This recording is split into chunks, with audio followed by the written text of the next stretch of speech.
আমি বাসা থেকে ওয়াশ করে নিয়ে আসছি। হ্যাঁ,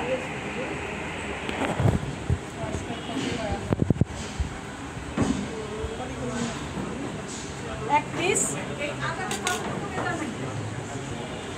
এটা যে লেখা মেজারমেন্ট হচ্ছে গিয়ে 50 গ্রাম হচ্ছে ধনে পাতা, পুদিনা পাতা, 20 গ্রাম হচ্ছে ধনে পাতা, আপনার 1 ইঞ্চি হচ্ছে আদা, 2টা কাঁচামরিচ। আপনারা যদি বেশি ঝাল খেতে চান তাহলে আর একটু বাড়াই দিতে পারেন কাঁচামরিচটা।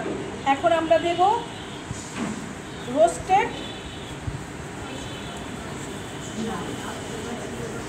বেসন। কিসের বেসন? এটা দিয়েছি বুটের ডালের বেসন। এটা দেওয়ার কারণ হচ্ছে গিয়ে চাটনির কালারটা খুব সুন্দর থাকবে এবং ঘন হবে, পানি ছাড়বে না। ঠিক আছে, 1 চামচ। হ্যাঁ, ভেজে নিয়েছি। ভেজে নেওয়ার সময় আপনি বুঝবেন কীভাবে ভাজা হয়েছে। যখন একটা ভাজার সময় অ্যারোমা বের হবে তখন মনে করবেন আপনার বেসন ভাজা হয়ে গেছে। তখন ঠান্ডা করে আলাদা একটা কৌটায় উঠায় নেবেন। 1 চামচ দিয়েছি। হ্যাঁ।